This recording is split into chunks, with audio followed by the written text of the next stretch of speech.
Hello everyone, welcome to नया Nexis. हम एक पूरे आईपीसी की सीरीज़ लेके आ रहे हैं जो कि हर entrance examination, judiciary, APO, LLM और क्लैट पीजी के लिए बहुत ही बेनिफिशियल होगी।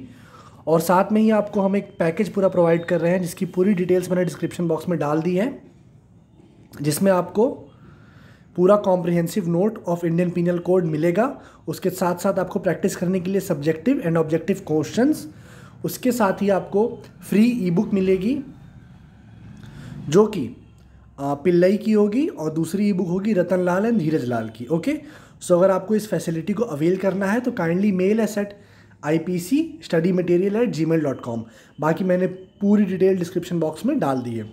आज के इस वीडियो में हम जानेंगे इंडियन पिनल कोड के बेसिक प्रिंसिपल्स क्या हैं, उसके साथ साथ what is the difference between a crime and tort and contract, ठीक है। उसके साथ साथ acts Reis and mains Reis. चलिए स्टार्ट करते हैं। इंडियन पिनल कोड, इसको अगर हम दो पार्ट में डिवाइड कर दें तो जनरल प्रिंसिपल और दूसरा हो जाएगा स्पेसिफिक ऑफेंसेस। तो अगर जनरल प्रिंसिपल्स की बात करें हम तो इसमें चार चीज़ें मुख्य तौर पे आ जाती हैं। क्या क्या? Actus reus, mens rea, general exceptions and general explanations. अब एक्टस रियस क्या होता है? हमारा फिजिकल एक्ट। मेंस रियस क्या होता है? इंटेंशन, जो कि हमारा मेंटल एक्ट होता है। उसके बाद जनरल एक्सेप्शन और जनरल एक्सप्लेनेशन, ओके, जो कि हम आगे जाके अभी पढ़ेंगे। स्पेसिफिक ऑफेंसेस इनकम्प्लीट और कंप्लीट। नाउ अगर हम बात करें एक्टस रियस की सबसे पहले, तो एक्टस रियस क्या होता है? Consequences of a wrongful act, ठीक। रेस मतलब होता है which is forbidden by law, तो एक्टिस मतलब होता है consequences of a wrongful act which is forbidden by law. तो कोई भी ऐसा कार्य करते हैं जो कि विधि द्वारा विरुद्ध है या विधि विरुद्ध है, तो उसे हम क्या कह देंगे? एक्टस रियस, ठीक है। अब सपोज करिए ए और बी दोनों एक दूसरे के दुश्मन है, एनिमी है। अब ए ने क्या किया? बी को पत्थर से बहुत मारा, सर पे मारा, कूच दिया उसका सर। इसके बाद उसको ले जाके छत से नीचे फेंक दिया। अब यहाँ पे ए का क्या हुआ? फिजिकल एक्ट क्या हुआ? एक्टस रियस, ठीक है। अब ये क्या हो जाएगा? पहला तो हो जाएगा असॉल्ट, उसने ए को बी को मारा, ठीक है, पत्थर से मारा, ठीक है, डराया धमकाया मारा, ठीक है, असॉल्ट ग्रीवियस हर्ट हो गया। दूसरा हो जाएगा मर्डर, कॉजेशन ऑफ डेथ, तो ये हो जाएगा ए का एक्टस रियस, मतलब ये हो जाएगा उसका फिजिकल एक्ट, ठीक है। और मेंस रियस क्या होता है? इंटेंशन, ठीक है, उसने उसको मारा क्यों, ठीक है। अब उसमें क्या होता है? अब सपोज करिए कि एक औरत है जिसको बहुत दिनों से खाना नहीं मिला है, भूखी है। अब उसको भूख लग रहा है, तो भूख लगा तो उसने क्या मन बनाया? उसने सोचा कि चलो एक दुकान से जाके ब्रेड चुराते हैं, ठीक है। तो उसका दुकान पे जाना और ब्रेड चुराना, ये उसका क्या हो गया? Physical act. और उसका मेंटल एक्ट क्या हो गया? जब उसको भूख लगी और उसने सोचा कि चलो ब्रेड हम चुराते हैं अपना पेट भरने के लिए, ओके। इसको हम लोग आगे एक सेपरेट वीडियोस में एक्टस रियस मेंस रियस बहुत अच्छे से डील करेंगे। अभी हम लोग को बस बेसिक इंट्रोडक्शन देखना है। नाउ सिविल रॉन्ग और क्राइम में क्या अंतर है? सबसे सिंपल क्या होता है? Civil wrong is remedy in personam और crime is what?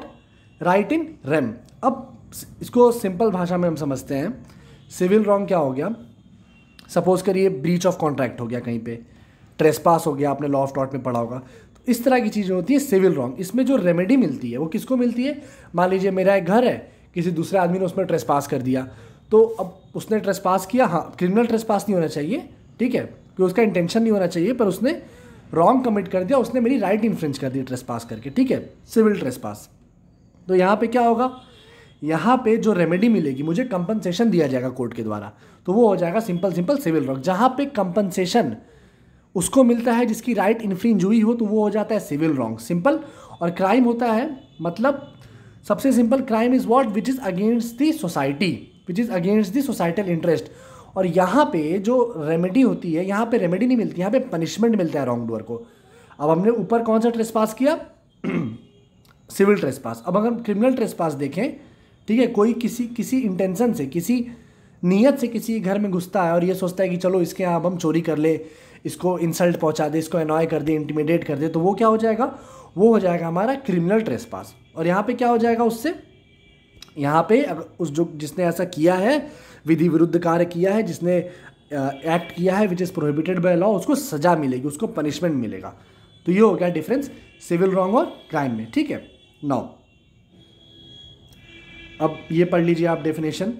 It can be said to be a case of act which is against the society.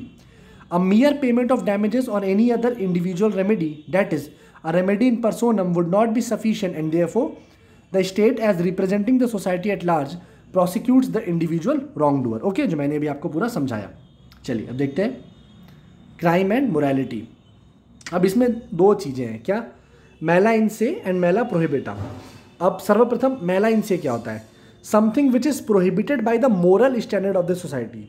ठीक है, अब अगर हम बेसिक बात करें तो लॉ बनता कैसे, किसी भी तरह कोई भी लॉ कैसे बनता है, जो सोसाइटी में चल रहा होता है उसी के आधार पर उस सोसाइटी का लॉ निर्धारित होता है। ठीक है, फॉर एग्जाम्पल एक समय पे अबॉर्शन कराना कानूनन अपराध था, पर अभी अबॉर्शन के लिए काफ़ी अमेंडमेंट हुआ है, लॉज बन चुके हैं। अब कई केसेस में अबॉर्शन कराना अपराध नहीं है। तो ये क्या है, सोसाइटी को देखते हुए जो लेजिस्लेचर है वो अपने इंटेंट से लॉ बनाता है और वो समय समय पर परिवर्तित होते रहता है। तो इसमें दो चीज़ें हैं, simple mala in se something which is prohibited by the moral standard of the society. ठीक है, जो अमानवीय है, अनैतिक है, वो सब कार्य क्या हो जाएंगे, मैला इन से। मैला प्रोहिबिटेड क्या हो जाएगा, something which is prohibited by the law of the society. The law expressly declares the act to be such punishable by law.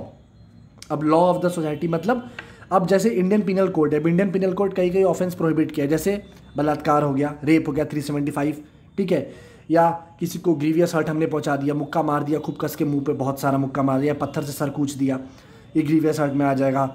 Murder, culpable homicide, ठीक है, किसी को किडनैप कर लिया या किसी को एब्डक्ट कर लिया हमने, उसके हाथ पैर काट के उससे भीख मंगवा रहे हैं।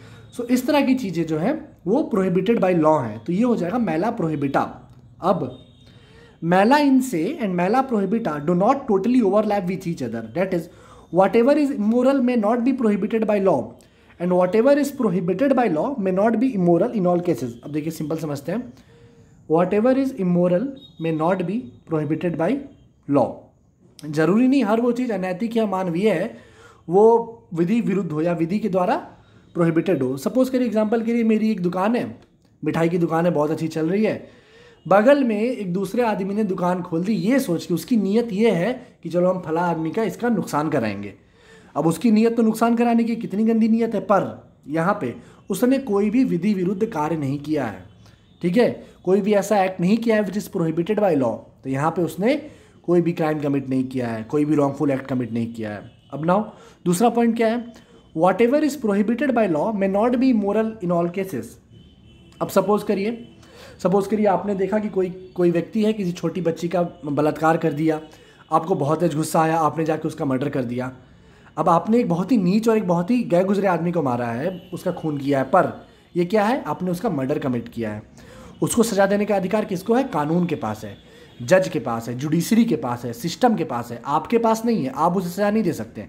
ठीक है, तो आपने भले ही एक तरीके से देखा जाए तो कोई मोरल एक्ट नहीं किया है आपने, ठीक है, बट यहाँ पे क्या किया, आपने एक ऐसा एक्ट कमिट किया है विच इज़ प्रोहिबिटेड बाय लॉ, जो कि विधि विरुद्ध है, तो आपको पनिशमेंट मिलेगी, आपको सजा उसके द्वारा दी जाएगी। ओके, नाउ अब हम देख लेते हैं क्राइम और ऑफेंसेस के बीच में क्या डिफरेंस है। बहुत बच्चों को, बहुत स्टूडेंट्स को ये बेसिक चीज़ एकदम क्लियर नहीं होती है। ठीक है, क्राइम और ऑफेंस के बीच में डिफरेंस क्या है, चलिए अब देखते हैं हम लोग। क्राइम, सबसे सिंपल क्राइम क्या होता है, against the society, anything which is committed against the societal interest is a crime.